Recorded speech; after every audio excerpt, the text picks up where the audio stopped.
কি বাপু, এই তো বাপু, তুই মুরব্বী কালে ধান কাটতে বুঝলাম না, এত বড় শাল তোমার জোয়ান মধ্যে থাকতি শাল কাটতে পারে না, রোদে রোদে এসে কাজ করতো তুমি। কি করব বাপু, কথা শুনে না।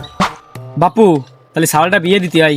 আর গ্রামের এই পরিবেশ কি বলবো, আপনারা মূর্খ মানুষ, বোঝেন কম, বয়স হয়েছে শাল পালে আপনারা তো চোখে দেখবেন না। তাহলে এটা মিয়া দেহ। আচ্ছা বাপু, তাই দেখ ফোনে গেলাম।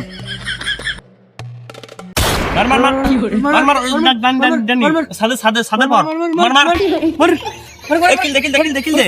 আরে মনি মার মার মার মার মার মার মার। আরে মনি তুই এনে বসে মোবাইল টিপতেছিস, তোর বাপ একা একা মাঠে ধান কাটতে রোদের ভিতর, তুই ধান কাটতে পারিস না? রে না, ধান কাটতে পারি নে, আমার বাপ ধান কাটক গে। কি কইছিস মনি, ধান কাটতে পারিস না? এত বড় শিয়ানা শাল, তাও যদি কইস ধান কাটতে পারি না, তোর বাপ ওদিক মিয়া দেখতে গেলে বিয়ের জন্য। কি বিয়ের কথা? আব্বা তুমি এনে ধান কাটতেছো বুঝলাম না। তুমি বাড়ি যাও, ওই বাড়ি যাও, তোমার ছেলে না বয়স মাস হয়ে গেছে, তুমি রোদিনের মধ্যে এসে ধান কাটতেছো। তোমার কইছি না তুমি মাঠে ধান কাটবা না? যাও, আমি সব ধান মান আমি কেটে বাড়ি নিয়ে আসছি, তুমি যাও।